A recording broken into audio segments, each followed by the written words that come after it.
Buenas tardes, mi nombre es Yesenia Altamirano y el día de hoy voy a exponer las glándulas ováricas. Soy de la Escuela de Enfermería Profesor José Pablo Meucci, de la materia de Anatomía y Farmacología impartida por el Dr. Francisco Javier García y Paredes. ¿Qué es anatomía y fisiología de las glándulas ováricas? Bueno, pues los ovarios forman parte del sistema reproductor de la mujer.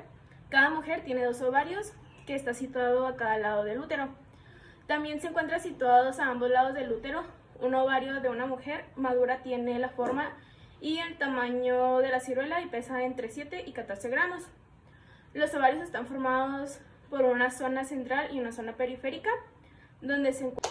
Dentro de la corteza distinguimos la zona albuginea, que contiene tejido conjuntivo denso subyacente al epitelio germinal, que además de estroma y folículos. La médula es un tejido conectivo laxo muy vascularizado e inervado que se continúa con el mesovario a través del hilio. La número 3 es el hilio o la red ovárica, que esto contiene vasos sanguíneos y linfáticos. En el hilio se visualizan células productoras de andrógenos con las características de células que sintetizan hormonas. ¿Qué es el ligamento útero-ovárico? Bueno, esto consta de 4 puntos, que el número 1 es el ligamento suspensorio, que esto se basa o se dirige del ovario a la pared abdominal. Bueno, el número 2, que es el mesosalpinx, este fija al ovario a las trompas de falopio. El número 3 es el mesoovario, este se une a lo largo del útero. Y el número 4, que es el ligamento tubovárico, este une al ovario con el pabellón de las trompas de falopio. ¿Cuáles son las hormonas sexuales femeninas? Bueno, pues estas es la regulación de la función ovárica, que consta en 3 puntos, que es el hipotálamo, la hipófisis y los ovarios. ¿Cuáles son las hormonas sexuales femeninas? Bueno, pues esta es la regulación de la función ovárica, que es el hipotálamo, la hipófisis y los ovarios. El número 1, que es el hipotálamo, se encuentra situado en la base del cerebro y rige todo el sistema hormonal. La número 2, que es la hipófisis, es una pequeña glándula endocrina ubicada bajo el hipotálamo que dinamiza la producción hormonal de ovarios. La número 3, que son los ovarios, son las glándulas sexuales femeninas que rigen el ciclo menstrual. Bueno, aquí claramente se puede ver una imagen de las trompas de falopio. Esta viene siendo la vagina, el cuello uterino, el miometro, el endometrio y los ovarios. Las hormonas sexuales femeninas, pues estas hormonas se producen en los ovarios y tienen una estructura química de hormona esteroidea. También las glándulas encargadas de mantener la circulación de las hormonas sexuales son los ovarios, el hipotálamo y la hipófisis. También las hormonas sexuales femeninas son los estrógenos y gestágenos. El cerebro regula el funcionamiento del sistema hormonal femenino para que exista una perfecta coordinación entre los ovarios. Bueno, los efectos sobre las hormonas sexuales femeninas son también 4 puntos, que el número 1 no tiene ningún papel en la diferenciación sexual embrionaria. La número 2 pues es la primera menstruación, que es entre los 10 a los 13 años. También se produce por primera vez sobre los 7 y 8 años. Los inicios irregulares que poco a poco se regulan, lo más normal es tenerla cada 28 días, que es más de 3 días o menos de 3 días. Bueno, las hormonas femeninas también producen un crecimiento rápido que también se detiene, que es produciendo en la mujer la distribución de las grasas. No tienen efecto anabólico, que esto es el aumento de las mamas, no modifican la voz. ¿Qué son los estrógenos? Bueno, los estrógenos retienen sal y agua y aumentan el peso corporal y reducen los niveles de colesterol plasmático. Por eso los infartos de miocardio son más frecuentes en las mujeres antes de la menopausia. Y aquí claramente se puede ver una imagen de los estrógenos, que es el estrona, estriol y estradiol. ¿Qué son los vasos linfáticos? Bueno, pues hay 3 porciones, que es la superior, inferior y media. La superior es en los ganglios linfáticos ilíacos internos y en los externos. También está la porción inferior, que es en los ganglios linfáticos sacros, ilíacos comunes y ganglios inguinales superficiales. También está la porción media, que son los ganglios linfáticos ilíacos internos. Bueno, la inervación consta de 2 puntos, que es los nervios para la mayor parte de la vagina. Derivan el plexo uterovaginal, situado en arteria uterina, entre las capas del ligamento ancho del útero. También el plexo uterovaginal es una extensión del plexo hipogástrico inferior. Solo del 20 al 25% inferior de la vagina es somático en términos de inervación.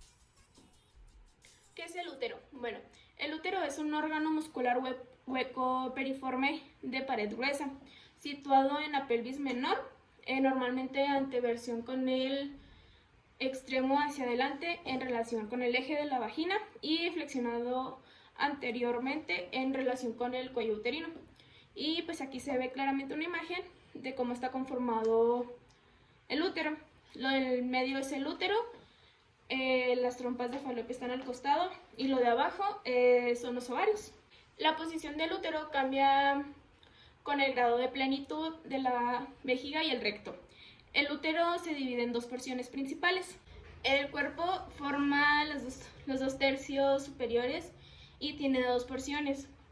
La porción redondeada del cuerpo situada por encima de los orificios de las trompas uterinas y el istmo. También la región del cuerpo relativamente contraída inmediatamente por encima del cuello uterino. El cuerpo del útero está situado entre las capas del ligamento, ancho y libremente móvil. Tiene 2 caras, la vesical y la intestinal. También el cuello es la porción inferior estrecha que obstruye en la parte superior de la vagina. ¿Qué es el ligamento del ovario? Bueno, se fija al útero posteriormente a la unión uterotubérica, que el ligamento redondo del útero se fija anterior o inferiormente a esta unión. La pared del cuerpo del útero consiste en 3 capas. Una de las partes del cuerpo del útero es el perimetrio, que es una túnica serosa externa. Consiste en peritoneo sostenido por una capa delgada de tejido conectivo. Bueno, la segunda parte de la pared del cuerpo uterino es el miometrio, que es una capa gruesa que se extiende mucho durante el embarazo y tiene 2 ramas principales, que son los vasos sanguíneos y los nervios del útero, se localizan ahí en el miometrio. La última parte del cuerpo uterino es el endometrio, que es una túnica mucosa interna que se adhiere firmemente al miometrio. Sus principales soportes del útero son la fascia pélvica y la vejiga urinaria. El cuello uterino es la porción menos móvil del útero porque se mantiene en posición por ligamentos que son condensamente de la fascia endopélvica. ¿Qué son los ligamentos del útero? Bueno, el número 1 son los ligamentos cervicales transversos, que desde el cuello uterino y las porciones laterales del fondo del saco hasta las paredes laterales de la pelvis.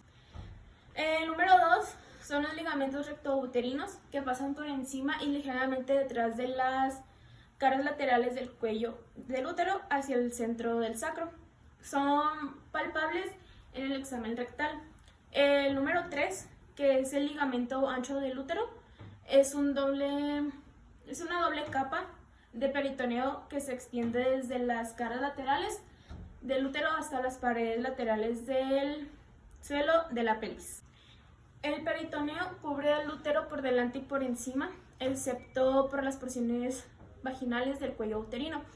El peritoneo se repliega anteriormente del útero sobre la vejiga y posteriormente sobre la porción posterior desde el fondo del saco vaginal sobre el recto. ¿Qué son las trompas uterinas? Bueno, se extienden desde los cuernos uterinos y se abren en la cavidad peritoneal cerca de los ovarios.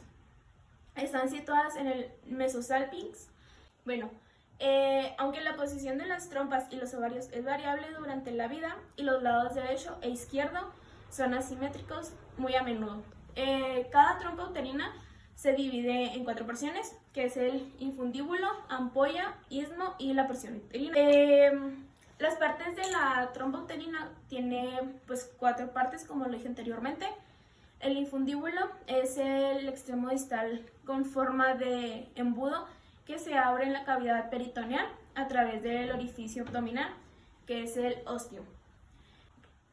El istmo es la porción de la pared gruesa que entra en el cuerno uterino.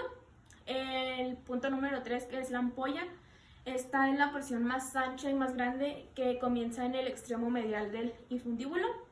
Y el último punto, que es la porción uterina, que es el segmento intramural corto que atraviesa la pared del útero y se abre a través del orificio uterino en la cavidad uterina.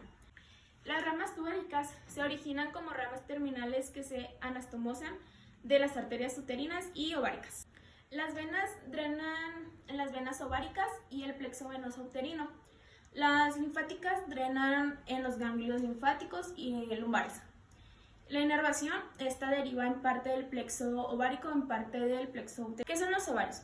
Bueno, pues los ovarios tienen una forma de una almendra que se localizan más comúnmente cerca de las paredes laterales de la pelvis suspendida del mesovario, que es parte del ligamento ancho. Y aquí pues claramente se ve que los ovarios están a un costado, más bien por debajo de las trompas de falopio. ¿Qué es una vasculatura? Bueno, pues las arterias ováricas provienen de la aorta abdominal en el reborde pelviano. Las arterias ováricas cruzan sobre los vasos ilíacos externos y entran al ligamento suspensorio. También las arterias ováricas envían ramas a través del mesovario al ovario y a través del mesosalpinx para irrigar la trompa uterina. Las ramas ováricas y tubáricas se anastoman con las ováricas y tubáricas de la arteria uterina. ¿Cuál es la función? Bueno, pues los ovarios son las glándulas reproductoras femeninas encargadas de la producción de los óvulos para la reproducción. Los óvulos se desplazan desde los ovarios hacia el útero a través de las trompas de falopio. Son pequeños conductos que conectan los ovarios con el útero. También, si durante el trayecto el óvulo es fertilizado por un espermatozoide, se produce con un huevo o cigoto que se aloja en el útero. Y si no es fertilizado, se produce la menstruación o regla. La fisiología del aparato reproductor femenino, pues las hormonas sexuales femeninas son los estrógenos y gestágenos. Los estrógenos es el más potente en el estradiol y la estrona. El menos potente es el estriol. Los gestágenos, que es la progesterona, se produce en el ovario y tienen una estructura química de hormona esteroidea. Los ovarios son las glándulas sexuales femeninas que rigen el ciclo menstrual. La hipófisis es una pequeña glándula endocrina ubicada bajo el hipotálamo que dinamiza la producción hormonal de los ovarios. La fase menstrual es ante la caída de progesterona en sangre en los tejidos que se habían formado en el útero, pues no pueden mantenerse y terminan desprendiéndose, dando lugar a la menstruación. El cerebro reacciona ante la disminución de hormonas sexuales en sangre, liberando de nuevo FSH y LH, que es indicándose así un nuevo ciclo. Pues aquí claramente se puede ver las 4 fases del ciclo menstrual, que pues consta de 5 días, 3 días o más días. Los días infértiles, los días fértiles y también los días infértiles. Aunque ya hayas terminado tu fase de menstruación, puede haber una posibilidad de embarazo. Las enfermedades en glándulas ováricas pueden ser el cáncer de ovario, quistes ováricos, síndrome de ovario poliquístico e insuficiencia ovárica primaria. El cáncer de ovario se origina cuando las células en el cuerpo comienzan a crecer en forma descontrolada. Las células casi siempre en cualquier parte del cuerpo pueden convertirse en cáncer y propagarse. Aquí claramente se puede ver un ovario normal, el útero y el ovario con cáncer, que si se pueden fijar es muchísimo más grande que el ovario normal. El síndrome de ovario poliquístico, y en sus siglas SOP, ocurre en 5 al 10% de las mujeres, que esto implica una difusión anovulatoria u ovulatoria y un exceso de andrógenos de etiología aún no del todo conocida. Los síntomas del síndrome de ovario poliquístico consta de acné, mucho acné, exceso de vello en todo el cuerpo, dificultad para lograr un embarazo, sobrepeso y dificultad para adelgazar, ausencia de menstruación, que es la menorrea, o periodos muy irregulares. ¿Qué es la insuficiencia ovárica? Bueno, pues esto es la pérdida de la función normal de los ovarios antes de los 40 años. Alrededor de los 40 años, las mujeres son mucho menos fértiles. Pueden comenzar a tener periodos menstruales irregulares a medida que entran a la menopausia. En las mujeres con insuficiencia ovárica primaria, los periodos irregulares y la fertilidad reducida comienzan antes de los 40 años. Los síntomas son muchos sofocos, sudores nocturnos, irritabilidad, falta de concentración, disminución para el deseo sexual, dolor durante las relaciones sexuales y sequedad vaginal. Si tú sufres de estas enfermedades, es mejor que acudas a tu médico para poder recibir atención médica y tratamiento. Y pues bueno, muchas gracias por su atención.